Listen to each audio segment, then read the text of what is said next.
Bismillahirrahmanirrahim. Assalamualaikum warahmatullahi wabarakatuh. Alhamdulillah, nahmadullah wa nasta'inu bihi wa nastaghfiruh. Assalatu wassalamu ala rasulillah wa ala alihi wa ashabih wa man ihtada bihadyihi wa sunnatih ila yaumiddini, amma ba'd. Saudaraku sekalian, pemirsa Fatwa TV yang dimuliakan oleh Allah, kita sekarang di halqah rabi'ah, serial yang keempat dari pembelajaran ilmu faraid atau ilmu al-mawarith, atau istilah kita ilmu waris. Pada kesempatan kita kali ini, di edisi ini, kita akan mengurai lanjutan dari apa yang sudah kita jelaskan, yaitu kita masuk pada pembahasan sebab-sebab al-irth, atau istilah para ulama asbabul irth. Kalau bahasa kita, sebab-sebab warisan. Maksudnya begini, kapan si A, ini ada si A, ada si B, ya. Kapan masing-masing dari mereka ini saling mewarisi. Ya, ini bisa mendapatkan warisan dari sini, atau si ini dapat warisan dari sini. Ini sebab, ya, sebab terjadinya warisan. Ya, pasti segala sesuatu itu pasti ada sebabnya. Ya, tidak mungkin semua itu muncul dengan sendirinya. Begitu pula dalam masalah ilmu waris ini. Kenapa seseorang bisa mendapatkan warisan dari si fulan yang meninggal? Begitu pula sebaliknya, jika ini yang meninggal, apa sebab dia mendapatkan warisan dari sini? Ya, ini namanya sebab warisan atau sebab saling mewarisi. Ya, ini yang akan kita bahas. Para ulama rahimahumullah ta'ala ajma'in, mereka bersepakat bahwa sebab-sebab warisan itu ada tiga. Ada tiga sebab-sebab seseorang bisa mendapatkan warisan. Ya. Yang pertama adalah pernikahan. Yang kedua nasab. Yang ketiga walak. Ya, yang ketiga ini kita tidak membahasnya karena ini masalah perbudakan, ya. Yang zaman sekarang sudah tidak ada yang namanya perbudakan. Jadi kita membahas dua sebab yang mujma' 'alaiha bainal ulama. Para ulama bersepakat dalam dua hal ini, bahwa ini adalah sebab yang menjadikan seseorang mendapatkan warisan. Kita urai sebab yang pertama, ya, sebab warisan, ya, sederhananya seperti itu, ya. Kita catat, ya, sebab warisan, ya. Sebab warisan. Oke. Apa sebabnya? Yang pertama, pernikahan. Pernikahan. Apa yang dimaksud dengan pernikahan ini? Ya. Yang dimaksud dengan nikah di sini adalah, perhatikan ini, pemirsa Fatwa TV yang dimuliakan oleh Allah, keluarga muslim yang dirahmati oleh Allah, perhatikan ini. Yang dimaksud dengan pernikahan di sini adalah akad nikah. Akad nikah, ya. Baik dari akad nikah ini terjadi hubungan atau tidak. Yani selama sudah terjadi akad, maka terjadilah waris mewarisi. Jadi maksud di sini adalah, dengan kata lain, pernikahan adalah nikah nikah yang sah. Ya, pernikahan yang sah. Ya, perhatikan, ada nikah, ada kata yang sah menurut pandangan syariat Islam. Yaitu yang dimaksud di sini adalah akad nikah, ya. Walaupun tidak terjadi hubungan. Jadi walaupun di sini kita coba catat, walaupun tidak terjadi jima, ya. Walaupun tidak terjadi jima. Yang penting adalah terjadi sebuah akad nikah ini. Ya. Ketika ini terjadi sebab ini, maka muncullah yang namanya waris mewarisi. Seperti apa contohnya? Saya kasih contoh Anda, ya. Umpama si A, si laki ini dengan si perempuan hendak menikah. Dia mau menikah. Lalu hari itu ditentukanlah tanggal akad nikahnya. Pas hari akad nikah terjadi, si wali dalam hal ini orang tua perempuan mengakadkan dengan mengatakan, saya nikahkan engkau dengan putriku fulana mas kawin sekian. Dia jawab, saya terima nikahnya dengan yang tersebut. Deh, ketika si laki ini mengatakan saya terima nikahnya, berarti si fulan dan fulana menjadi suami istri. Si fulan dan si fulana menjadi suami istri. Lalu ini contoh berandai-andai kita, ya. Lalu mereka dipertemukan, biasanya begitu kan, dan sebagainya. Setelah itu mereka pulang ke rumahnya. Di tengah jalan terjadi sebuah kecelakaan. Ya, di tengah jalan terjadi kecelakaan. Dalam kecelakaan itu si laki ini meninggal dunia. Dan si laki ini ternyata pengusaha muda kaya raya, anak tunggal lagi. Umpamanya si laki ini wafat, meninggal dunia, kaya raya dia. Pertanyaannya, apakah si perempuan ini yang baru dia nikahi dengan akad yang sah tadi berhak mendapatkan warisan dari suami yang baru ini? Jawabannya iya. Jawabannya, si fulanah ini dia tetap mendapatkan warisan. Kenapa? Karena sudah terjadi yang namanya ini tadi, akad nikah ini tadi, ya. Sudah terjadi akad nikah. Walaupun si perempuan ini belum digauli sama sekali. Atau kasus sebaliknya, umpamanya kecelakaan tadi, lalu si perempuannya wafat, dan si perempuan ini kaya raya, anak tunggal umpamanya, ya, kaya raya, bapaknya juga baru meninggal, dapat warisan banyak, dia dapat ayat pak dari orang tuanya umpamanya. Nah, apakah si laki-laki ini mendapatkan warisan dari istri yang baru dia nikahi? Jawabannya pun sama, iya. Walaupun dia belum menggaulinya, apalagi sudah digauli. Yang penting adalah akad nikah. Jadi ini yang dimaksud dengan sebab pertama, yaitu sebab pernikahan. Apa dalilnya?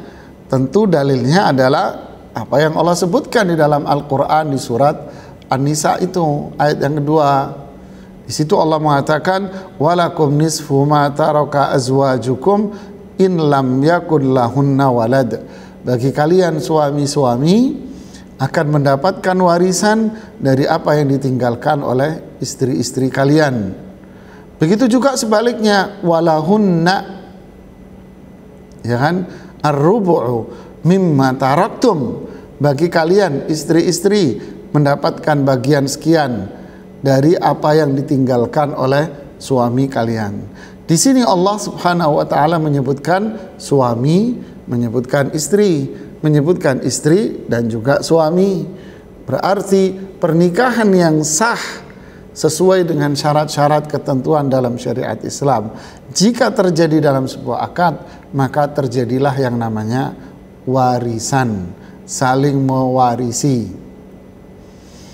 Sekarang kita akan lihat berikutnya.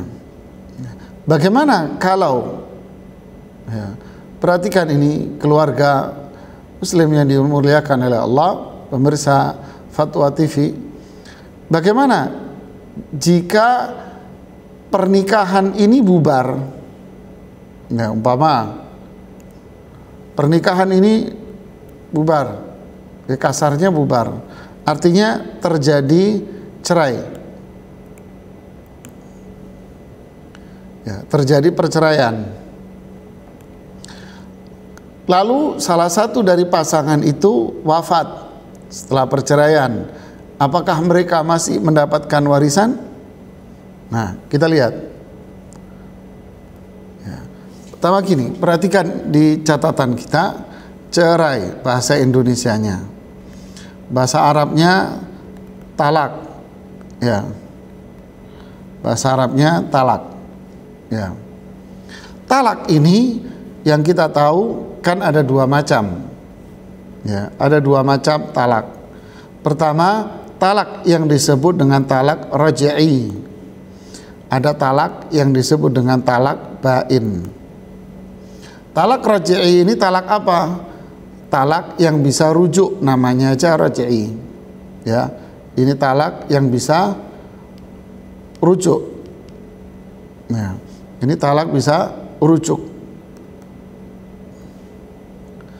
Bain artinya talak tidak bisa rujuk. Bahasa simpel saja, ini bahasa saya, bubar, selesai, sudah.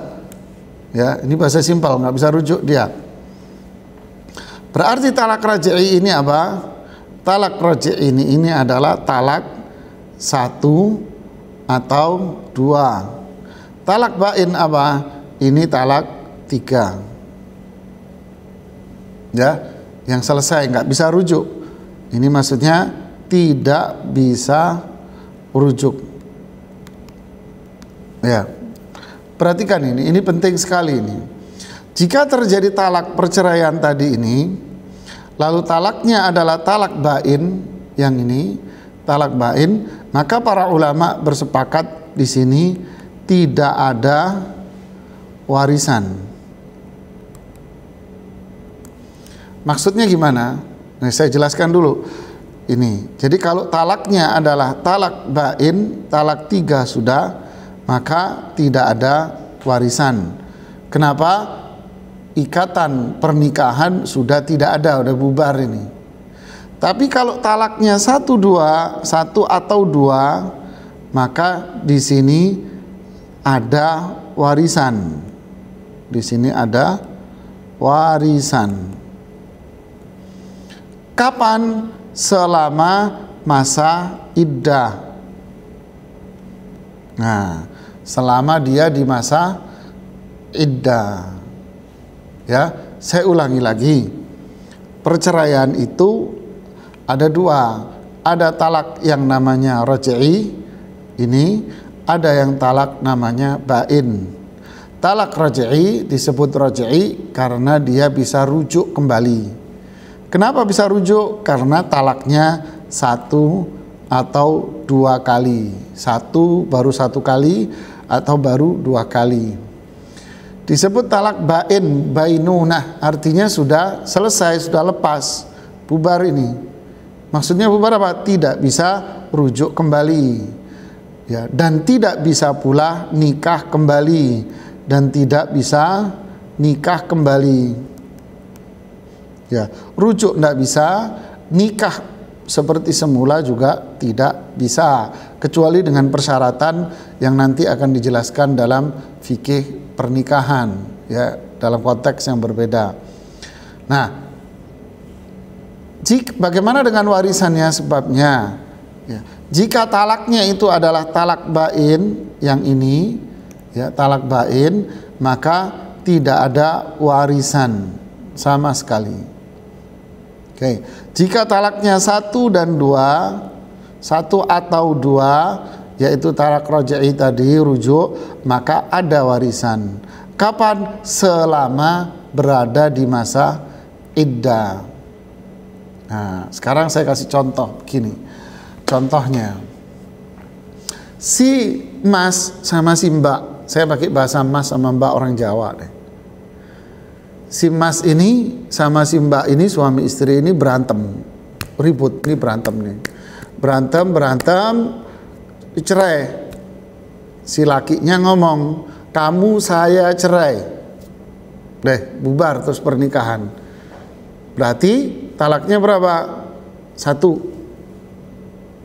Nah, ini contoh talak 1 berarti sudah dua-duanya bukan suami istri. Lalu berarti si perempuan ini harus menjalani masa iddah 3 kali haid atau 3 kali suci. Udah waktu berjalan, ya, waktu berjalan. Setelah 1 bulan berlalu dari masa dia mentalak itu, qadarallah, si Mas ini, mantan suaminya, sakit jantung, umpamanya sakit jantung, lalu dia meninggal dunia di bulan yang pertama. Berarti si Mbak ini tadi masih berada di masa iddah kan. Nah, inilah yang dikatakan oleh para ulama bahwa si Mbak ini tetap dapat warisan dari si laki ini.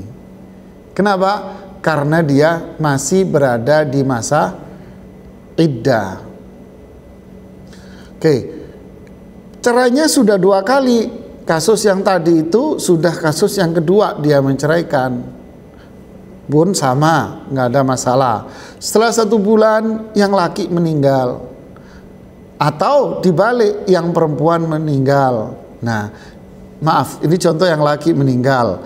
Ya, maka ini tetap mendapatkan warisan. Kenapa? Karena talaknya raj'i, selama dalam iddah si perempuan tetap mendapatkan hak-hak dia sebagai seorang istri yang berupa nafkah. Nah, kasus yang kedua, terjadi perceraian, baik talak 1 baru sekali atau sudah 2 kali nih.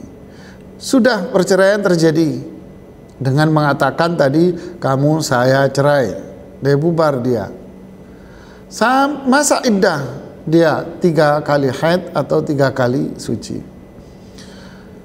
3 kali haid, 3 kali suci pun berlalu. Masuk bulan yang keempat umpamanya, masuk bulan kelima, keempat, kelima. Di situ si mantan suami ini wafat. Mantan suami wafat, maka si istri ini tidak mendapatkan warisan. Kenapa? Lihat catatan yang tadi ini. Selama dia berada di masa iddah, dia sudah di luar dari masa iddah. Ya, semoga bisa difahami. Ini disepakati oleh para ulama. Ini mujma' alai bainal ulama. Contoh kasus yang ketiga, yaitu talak bain ini yang tidak ada warisan sudah. Terjadi talak pertama, talak kedua terjadi, yang terakhir ketiga pun sudah terjadi. 3 kali dia mengatakan kamu saya cerai. Saat dia mengatakan kamu saya cerai, udah pergi nih si laki sambil marah umpamanya. Tengah jalan dia tabrakan, meninggal dunia. Apakah si mantan istrinya dapat? Kan baru sejam yang lalu dia ditalak. Baru sejam ditalak, keluar rumah, naik mobil, naik motor, sambil jengkel, ditabrak truk, mati ini orang. Umpamanya. Bagaimana? Nah, karena talaknya sudah 3, maka sudah tidak ada namanya waris mewarisi, sudah tidak ada, selesai semuanya. ini sebab yang pertama. Sebab apa? Sebab pernikahan. Oke, kita masuk di sebab yang kedua. Apa itu sebab nasab? Apa itu nasab? Nasab ini istilahnya keturunan atau kekerabatan, ya, atau hubungan rahim.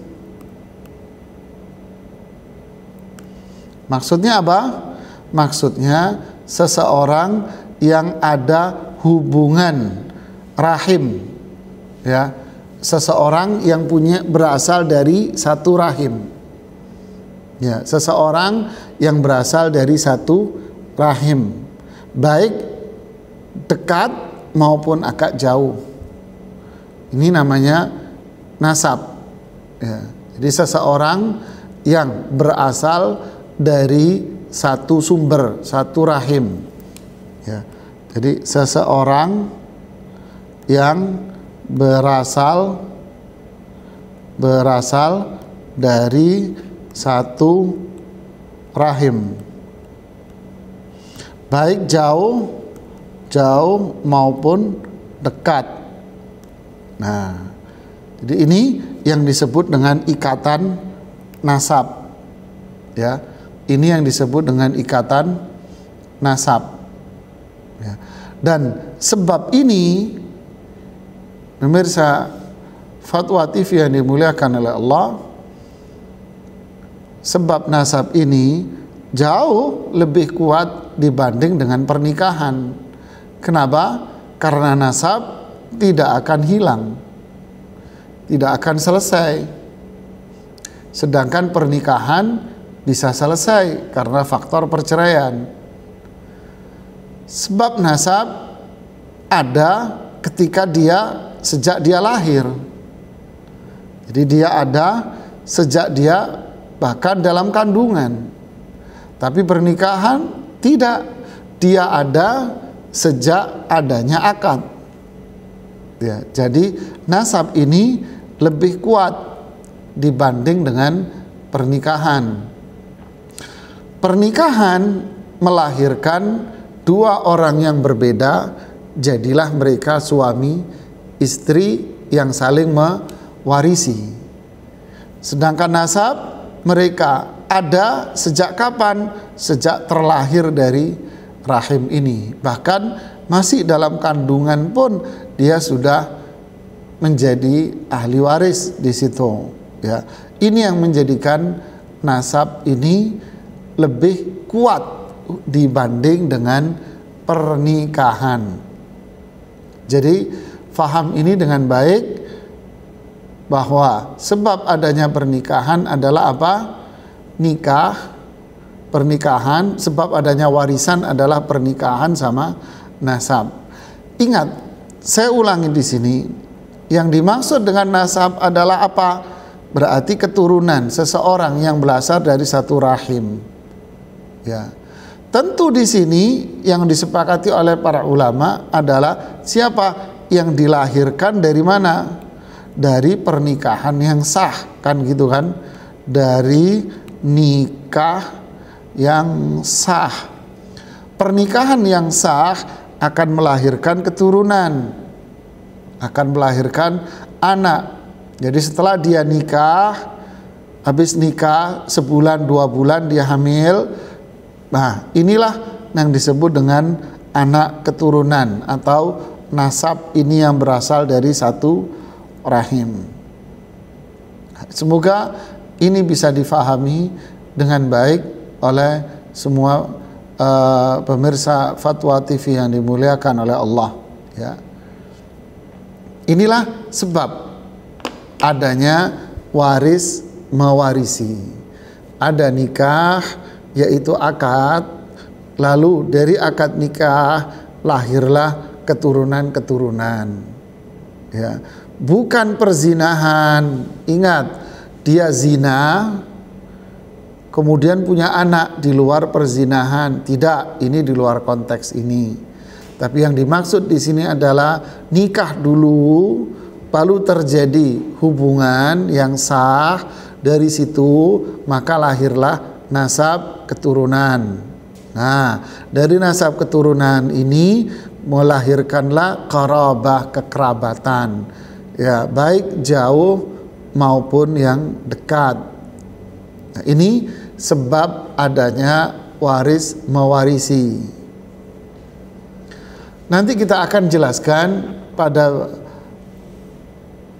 serial berikutnya bahwa pembagian nasab, ya, nasab ini nanti akan dibagi menjadi 3 kelompok, ya. Nanti kita akan jelaskan di situ apa yang dimaksud. Di sini ada nasab yang disebut dengan usul, ada yang disebut dengan furu', ada yang disebut dengan hawasi. Nah, agar kita mudah untuk memahami dari sini siapa ahli waris itu, siapa ahli waris kita.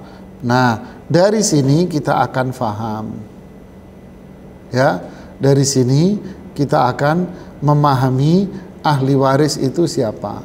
Sedangkan pernikahan akan melahirkan suami atau istri.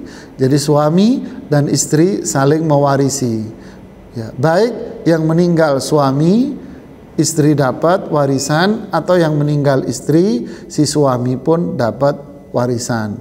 Begitulah saling mewarisi. Begitu pula nasab keturunan ini, ada keturunan yang di usul bagian atas, ada furu' bagian bawah, ada hawasi yang berada di samping-samping, ya. Usul ini bagian atas, furu' bagian bawah, hawasi ini samping-sampingnya. Nanti kita akan jelaskan pada edisi yang seri yang ke-5 dari pelajaran waris kita.